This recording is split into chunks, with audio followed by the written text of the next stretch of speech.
চুরির বিধান হলো হাত কেটে দাও, দাও সেটা গোপনে নয়, প্রকাশ্যে জনসম্মুখে হাত কেটে দাও। বনু মাখজুমিয়া গোত্রের নারী যখন চুরিতে ধরা পড়লো, সাহাবারা চিন্তায় পড়ে গেলেন। সবেমাত্র মক্কার লোকেরা কালিমা পড়ে মুসলমান হয়েছে, ইসলামের আইন কানুন তেমন জানে না, ইসলামী শরিয়ার সাথে বেশি পরিচিত নয়। এখনই যদি বিশ্বনবী চুরির যেই বিধান এটা যদি কায়েম করে হাত যদি কেটে দেয়, না জানি মক্কার লোকেরা আবার বিগড়ে যায়, না জানি মক্কার লোকেরা আবার মুরতাদ হয়ে যায়, না জানি মক্কার লোকেরা ইসলাম থেকে দূরে সরে যায়। চলো চলো, সাহাবীরা মিলে পরামর্শ করলেন, চলো বিশ্বনবীর কাছে যে বলি, ও নবী, শুধু কেবলমাত্র একমাত্র এই নারীর জন্য চুরির হাত কাটার বিধানটা আপনি একটু থামিয়ে দেন। চুরির হাত কাটার যে বিধান এখানে একটু রহিত করে দেন, বাকিগুলা কইরেন মদিনাতে যে চলবে, কিন্তু মক্কায় এবারের জন্য মাফ করে দেন। কিন্তু কে বলবে? এই যে পরামর্শ, সাজেশন, এটা কে দিবে বিশ্বনবীর কাছে? সাহাবারা চিন্তায় পড়ে গেলেন। আল্লাহর নবীর সামনে দাঁড়িয়ে আল্লাহর দেয়া হুদুদ, আল্লাহর দেয়া বিধান থামিয়ে দেওয়া, মাফ করে দেওয়া, এই কথা বিশ্বনবীর সামনে বলার সাহস তো কেউ রাখে না। কেউ কেউ বলল, বিশ্বনবীর পালক পুত্র যায়েদ বিন হারেসার সন্তান উসামারে বিশ্বনবী নাতির মতো আদর করে, বড্ড বেশি ভালোবাসে উসামারে। এজন্য সাহাবারা উসামাকে বলতো হিব্বু রাসূলিল্লাহ, বিশ্বনবীর ভালোবাসা। কি বলতো? সাহাবীরা বললেন, বিশ্বনবীর ভালোবাসা হিব্বু রাসূলিল্লাহ, উসামারে পাঠাও। উসামারে বিশ্বনবী নাতির মতো স্নেহ করে, মায়া করে, ভালোবাসে। আমরা পারবো না, উসামা পারবে। সবাই মিলে ফুলিয়ে ফুসিয়ে ওসামাকে, ছোট্ট ওসামাকে রাজি করালো। ওসামা এমন এমন কথা যে তুমি বিশ্বনবীর কাছে বলতে হবে, পারবা নাকি? ওসামা বলে, পারবো। সাইয়েদনা ওসামা রাদিয়াল্লাহু তাআলা আনহু তরুণ সাহাবী বিশ্বনবীর কাছে গেলেন, যে বললেন, নবী, বনু মাখজুমিয়া গোত্রের এক নারী চুরিতে ধরা পড়েছে, এবারের জন্য কি এই মহিলাটারে মাফ করে দিলে হয় না? এবারের জন্য একটু ক্ষমা করা যায় না নবী? বিশ্বনবী বলেন, আতাশফাউ ফি হাদ্দিন মিন হুদুদিল্লাহ, তোমার এত বড় সাহস উসামা, তুমি আল্লাহর হাত, আল্লাহর দেয়া বিধান, এটার ব্যাপারে সুপারিশ করতে এসেছো? তোমরা কি জানো তোমাদের আগে যত কওম, যত গোত্র, যত জনপদ ধ্বংস হয়েছে তার কারণ ছিল তাদের মধ্যে গরিবরা অন্যায় করলে তারা বিচার করত, আর ধনীরা অন্যায় করলে তারা মাফ করে দিত। খবরদার! ওয়া আইমুল্লাহ লাউ আন্না ফাতিমাতা বিনতি মুহাম্মাদিন সারাকাত লাকাতা মুহাম্মাদুন ইয়াদাহা। বিশ্বনবী বললেন, ওরে ওসামা, বনু মাখজুমিয়ার ওই প্রেস্টিজিয়াস এন্ড ডিগনিফাইড ফ্যামিলির মেয়ে তো দূর কি বাত, অনেক দূরের কথা। জেনে রেখো ওসামা, আমার কলিজার টুকরা নয়নের পুটুলি ফাতেমাও যদি মক্কার জমিনে আজকে এই চুরির দায়ে ধরা পড়তো, আমি বিশ্বনবী মুহাম্মদুর রাসূলুল্লাহ ধরে ফাতেমার ডান হাতটা কেটে দিতে এক বিলম্ব দেরি করতাম না। ইন্নাল্লাহা ইয়া'মুরু বিল আদল, আমাদেরকে জাস্টিস শিখায় পশ্চিমারা, আমাদেরকে ইনসাফ শিখায়, আমাদেরকে সুশাসন শিখায়। আর ইনসাফ, সুশাসন, ন্যায় বিচার, সুবিচার, জাস্টিস কারে বলে বিশ্বনবীর বায়োগ্রাফি থেকে জেনে নাও। এই ছিল বিশ্বনবী ইসলামের আদালতের নমুনা।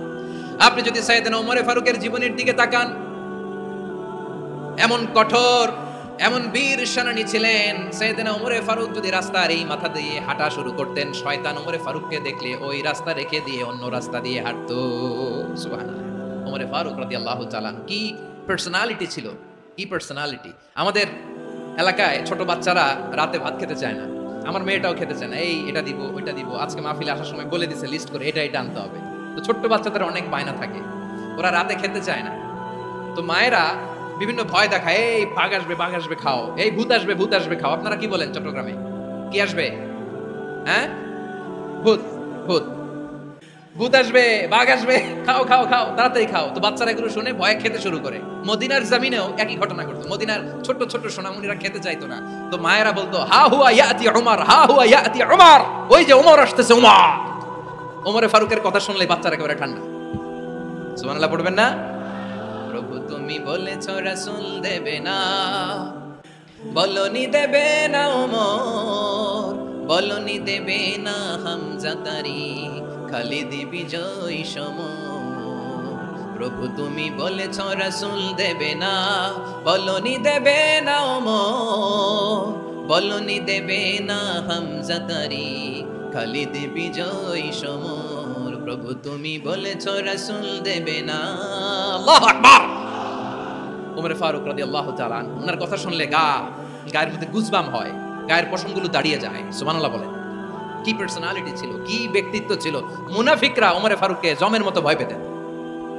শয়তান, খুদ শয়তান এই রাস্তা দিয়ে আসলে শয়তান অন্য রাস্তা দিয়ে হাঁটতো। ওমরে ফারুক রাদিয়াল্লাহু তাআলা আনহুর জীবনে যদি দেখেন, তাহলে সেখানে আপনি আদালতের, ইনসাফের, সুশাসনের, জাস্টিসের নমুনা দেখতে পাবেন। কয়টা শুনবেন? সাইয়েদনা ওমরে ফারুকের রাদিয়াল্লাহু তাআলা আনহুর সন্তান আব্দুর রহমান মিশরে মদ খেয়ে মদ্যপ অবস্থায় ধরা পড়েছে। মদ খাওয়ার কারণে, মদ যদি কেউ পান করে আর যদি প্রমাণিত হয়, তার বিচার হলো 80 বেত। আওয়াজ করে বলেন কয় বেত? বাংলাদেশেও তো এই আইন আছে নাকি? বাংলাদেশে আছে? হ্যাঁ, মদ খাইলে 80 বেত, এই আইন বাংলাদেশে চালু হোক। আমরা চাই কি চাই না? চাই সবাই। এজন্যই তো ইসলাম ভাল লাগে না। ইসলামকে ভাল লাগে না। ইসলামকে আউট করে রাখতে পারলেই তো এরকম বড় বড় বোতল খাওয়া যায়। একেবারে সহজ, পানির মতো সহজ, হিসাব একেবারে সহজ। ওমরে ফারুক রাদিয়াল্লাহু তাআলা আনহুর ছেলে ভুল করে মদ পান করে ফেলেছিলেন।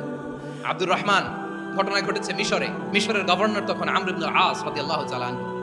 আব্দুর রহমানের ভাই যে গভর্নরকে বলল, গভর্নর যদি একটু দয়া করেন, খলিফার ছেলে আমার ভাই আব্দুর রহমান মদ্যপ অবস্থায় ধরা পড়েছে, জনসম্মুখে যদি আপনি বেত্রাঘাত করেন আমাদের প্রেস্টিজ থাকে না, যদি 80 বেত আপনি মারেন আমার কোনো কথা নাই, কিন্তু ঘরের ভেতরে মারেন।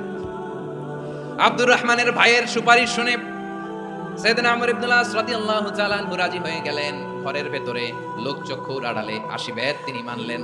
কিন্তু ঘটনাক্রমে এই কথা লুকিয়ে লুকিয়ে ঘরের ভেতরে 80 বেত মারার কথা সাইয়েদনা ওমর ফারুক মদিনা থেকে জানতে পারলেন। মদিনা থেকে তিনি ফরমান জারি করলেন, এই বিচার যেমনটি আমর ইবনে আস আদায় করেছে, এটা প্রকৃতপক্ষে আদায় হয় নাই।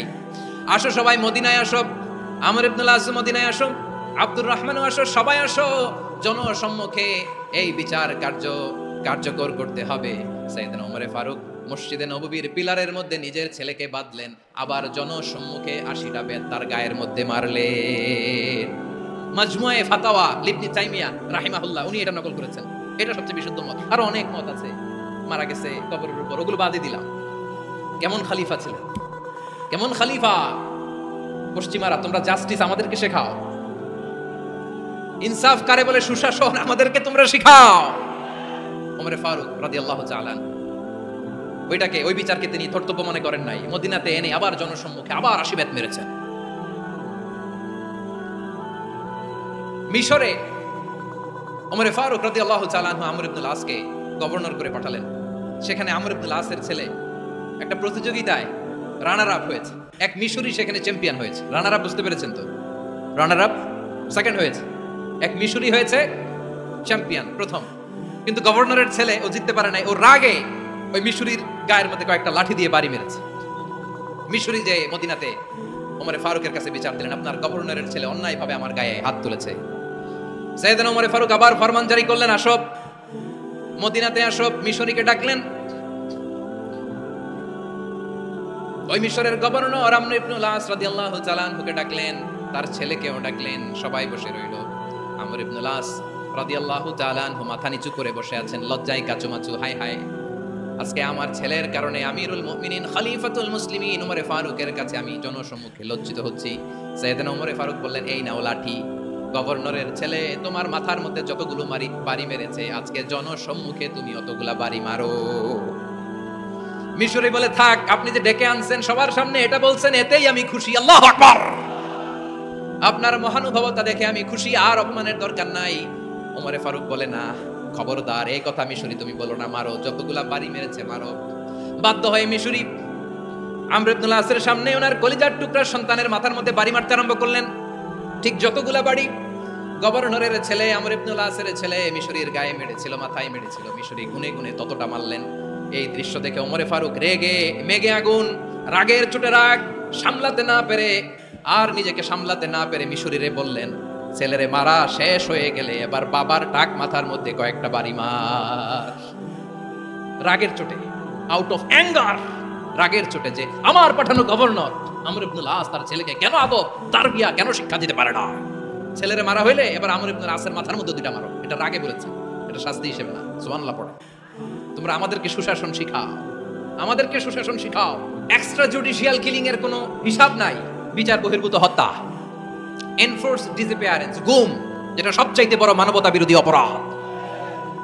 কত মানুষ যে গুম হয়েছে তার কোনো ইয়ত্তা নাই। যেই ফ্যামিলির সদস্য গুম হয়েছে তারা কি ওই লোকটার জন্য মাগফিরাতের দোয়া করবে নাকি সুস্বাস্থ্যের দোয়া করবে তারা নিজেরাও জানতো না। কারণ জানে না ও বেঁচে আছে না মরে গেছে। আহা, বিডিআর নওজওয়ানদের যারা ছাড়া পেল দেখলাম, বিনা অপরাধে, কোনো অন্যায় ছাড়া, অপরাধ ছাড়া তাদের জীবন থেকে, তাদের তারুণ্যের, তাদের যৌবনের 15 বছর, 16 বছর, 17 বছর নাই, 6 মাস বয়সের ছোট বাচ্চাকে রেখে জেলে গেছে। 6 মাসের মেয়ে বেরোয় দেখে মেয়ের বয়স 17 বছর। মেয়ে বাবারে চিনে না, বাবা মেয়েরে চিনে না। মেয়েকে এখন বিয়ে দিয়ে আরেক ছেলের হাতে তুলে দিবে। মেয়ের শৈশব বাবা দেখে নাই, মেয়ের কৈশোর বাবা দেখে নাই, মেয়ের তারুণ্য দেখে নাই। আরেক যুবককে দেখলাম 14 দিনের সংসার, 2 সপ্তাহের সংসার শেষে জেলে গেছে। কত যুবকের যে স্ত্রী চলে গিয়েছে ফ্যামিলি ছেড়ে, কারণ জানে না তো কবে আসবে, কি হবে, কেউ জানতো না। দাম্পত্য জীবনের মাত্র 14 দিনের স্মৃতি, এই স্মৃতিকে আঁকড়ে ধরে এক বোন 16টা বছর, 17টা বছর কাটিয়ে দিয়েছে। আমি নিউজটা দেখে ভাবলাম, আমার এই বোনের প্রতিটি দিন কিভাবে কেটেছে, প্রতিটি রাত কিভাবে কেটেছে, প্রতিটি ক্ষণ কিভাবে কেটেছে। বিশ্বনবী বলেছেন, ইত্তাকি দাওয়াতাল মাজলুম ফাইন্না লাইসা বাইনাহু ওয়া বাইনাল্লাহি হিজাব। মাজলুমের কান্নাকে ভয় করো, কারণ মাজলুমের কান্না আর আল্লাহর মাঝে কোনো পর্দা থাকে না। আমরা আর এরকম কোন জুলুম বাংলাদেশে দেখতে চাই না, জোরে বলেন ঠিক কিনা? আর কেউ নতুন করে জালিম হোক আপনারা চান? আবার নতুন করে কেউ ফ্যাসিস্ট হোক আপনারা চান? এক দল আরেক দলকে নিশ্চিহ্ন করার রাজনীতিতে মেতে উঠুক, এটা আপনারা চান? আমরা বাংলাদেশকে আদল দিয়ে সাজাতে চাই। আমরা এই 56,000 বর্গ মাইলের প্রতিটা ইঞ্চি মাটিকে কোরআনের আইন দিয়ে সাজাতে চাই। রাজি আছেন আপনারা? আমরা আর নতুন করে কেউ জালিম হোক এটা চাই না, নতুন করে আবার কেউ ফ্যাসিস্ট হোক আমরা চাই না, এক দল আরেক দলকে নিশ্চিহ্ন করার রাজনীতি করুক আমরা চাই না। আমরা সুশাসনের বাংলাদেশ চাই, আমরা মানবিক বাংলাদেশ চাই, আমরা একটা সমৃদ্ধ বাংলাদেশ চাই, আমরা বিশ্বের বুকে সম্মান নিয়ে মাথা উঁচু করে দাঁড়াতে চাই, ঠিক কিনা বলেন? নিশ্চয়ই আল্লাহ তাআলা তোমাদেরকে ন্যায় বিচারের আদেশ দেন, সদাচরণের আদেশ দেন, তিনি তোমাদের নিকটাত্মীয়দেরকে দানের আদেশ দেন, আর তিনি তোমাদেরকে অশ্লীলতা থেকে নিষেধ করেন, মন্দ কাজ থেকে নিষেধ করেন, অবাধ্যতা সীমা লঙ্ঘন থেকে নিষেধ করেন। তিনি তোমাদেরকে উপদেশ দেন যাতে তোমরা শিক্ষা গ্রহণ করো। সুবহানাল্লাহ। উপদেশ দিচ্ছে স্বয়ংকে, সুবিচার ন্যায় বিচারের আদেশ তিনি দেন, ইহসানের আদেশ দেন যাতে আমরা ইহসান করি, একে অপরের প্রতি সুবিচার করি, মহানুভবতা দেখায়, অনুগ্রহ দেখায়, আর নিকট আত্মীয়দেরকে যেন আমরা দান করি। এই 3টা আদেশ তিনি দিয়েছেন। আর কোন 3টা জিনিস থেকে তিনি বারণ করেছেন? অশ্লীলতা, ফাহশা, মুনকার, মানে সব মন্দ আর অসৎ কাজ, এগুলো থেকে তিনি আমাদেরকে বারণ করেন। ওয়াল বাগি, অবাধ্যতা, সীমা লঙ্ঘন, এই 3টা কাজ থেকে তিনি আমাদেরকে বারণ করেন। তিনি আমাদেরকে উপদেশ দেন, স্বয়ং আল্লাহ তাআলা আমাদেরকে উপদেশ দেন যাতে করে আমরা শিক্ষা গ্রহণ করি। সুবহানাল্লাহ পড়ে। তাহলে আসুন আমরা ধরে ধরে একটা একটা করে সামনের দিকে আগাই। আল্লাহ তাআলা প্রথমে আমাদেরকে আদেশ দিয়েছেন আদালের। ইন্নাল্লাহা ইয়া'মুরু বিল আদল, আওয়াজ করে বলুন আল আদাল। ইন্নাল্লাহা ইয়া'মুরু বিল আদল, আল্লাহ তাআলা আমাদেরকে আদলের আদেশ দেন। আদল অনেকে না বুঝলেও আদালত শব্দটা বুঝবেন। আদালত, আদালত, আদালত বুঝেন না? যেখানে বিচার কার্যের ফয়সালা করা হয়, কোর্ট কাচারি, আদালত, এটা তো ভেরি কমন। এটা শুনছেন না সবাই? আদালত, যেখানে ন্যায় বিচার হবে, সুশাসন হবে। কিন্তু ভাগ্যের কি নির্মম পরিহাস, ওখান থেকে মিথ্যা সাক্ষী দিয়ে মনমতো রায় দিয়ে দেয়া হয়। এগুলোর পরিবর্তন হওয়ার দরকার আছে না নাই? প্রিয় ভাইয়েরা, আদালত, আল আদল, ইংরেজিতে বলে জাস্টিস, ন্যায় বিচার, সুবিচার, সুশাসন, জাস্টিস, আল আদল, সব জায়গায় এই জাস্টিস থাকা দরকার। Justice should be prevail in the society. The mission of all prophet was two uphold the justice. সব নবীর মিশন ছিল এই জাস্টিসকে, আদালকে, সুশাসন আর সুবিচারকে নিশ্চিত করা। পড়েন সুবহানাল্লাহ।